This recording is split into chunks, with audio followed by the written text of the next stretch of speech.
Good morning guys. तर आज Saturday आहे, आमचा वीकेंड सुरू झाला. तर स्कूलपासून म्हणजे आम्ही नियल आणि रिश्मेला स्कूलमध्ये आणायला गेलो. त्याच्यानंतर नियलला ट्युशनला सोडून आम्ही इथे आलो होतो रिश्मेला घेऊन. वडापाव खायला हा खूप फेमस आहे. तुम्ही याच्या आधी पण माझ्या ब्लॉगमध्ये बघितलं असेल. मी इथे स्पेशली वडापाव खायला येते सॅटर्डेला, कारण की हा वडापाव मला इतका आवडतो. ह्याची जी चटणी आहे ना, बेस्ट आहे, बेस्ट. त्याच्यानंतर आम्ही गेलो होतो गणपती बघायला. म्हणजे आमचा बुक झाला आहे, इथेच बुक केलं आहे आम्ही, पण आमचं थोडंसं कुठला कलर काय झाला ते बघण्यासाठी आम्ही इथे गेलो होतो. तर फायनली ऑलमोस्ट आमचा गणपती रेडी होत आला आहे. आणि हा दादा इतका सुंदर डिझाईन करत होता ना, खरं सांगते. त्याच्यानंतर आम्ही आलो होतो झाडे घ्यायला. म्हणजे आता आम्ही ठरवते, मी असं विचार करते की वरती टेरेस गार्डनिंग करूया काहीतरी. एवढा आहे टेरेस तर काहीतरी फायदा केला पाहिजे ना.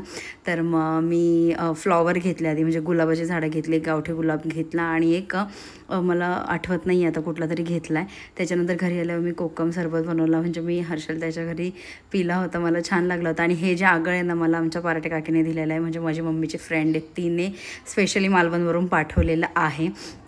तर मग पण हे ना ओरिजिनल होतं, म्हणजे ह्याच्यात काहीच नव्हतं प्रिझर्वेटिव्ह. त्यामुळे ना ते आंबट लागत होतं आणि मी खूप कमी साखर टाकलेली, पण छान झालं होतं. तरी मी एकदा ना काकूंना फोन करून विचारणार आहे नक्की हे कसं बनवू, कारण की हे डायरेक्ट म्हणजे घरी बनवलेलं कोकम आगळ होतं. त्याच्यानंतर बघा, हां, जास्वंदीचं झाड आणलेलं आहे आणि एक गुलाबाचं झाड आणलेलं आहे. तर मग आधी इथे ठेवलेले, तर मग नंतर विचार करते, आता तात्पुरतं तरी मी इथेच ठेवलेत, पण नंतर विचार करते बाहेरच ठेवेल, नाहीतर एक तर वरती टेरेसवर सगळं शिफ्ट करेल. आणि अजून खूप सारे झाडे लावायचे आहेत. मी विचार करते एक हळूहळू एक महिन्याला एक लावा. आणि जी प्रत्येकची मावशी आहे, नीतू मावशी, तिने इतकी सुंदर अशी गार्डनिंग केली आहे ना त्याच्या घरासमोर.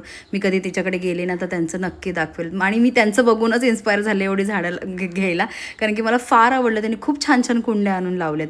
त्याच्यानंतर मी आज एक रेसिपी ट्राय केली होती, म्हणजे बनवली होती. याच्या आधी पण बनवलं. शंकरपाळ्या तर आपण नॉर्मल बनवतोच. मी हे खस्ता नमकीन म्हणून बनवलं. मी एक व्हिडिओ बघितली होती, तर मला बनवायची होती खारीची झाली भलतंच काहीतरी, कारण की मे बी माहीत नाही, माझ्याकडून काहीतरी चुकलं आहे असं मला वाटतं आहे. ते फुगल्या होत्या नाही असं नाही, पण काय माहिती काहीतरी माझ्याकडून गडबड झालेली आहे. मी नेक्स्ट टाईम परत एकदा ट्राय करेल. आय होप ती मस्त होईल. पण ही पण छान झाली होती, अशी कुरकुरीत मस्तपैकी चहामध्ये खायला मस्त लागत होती.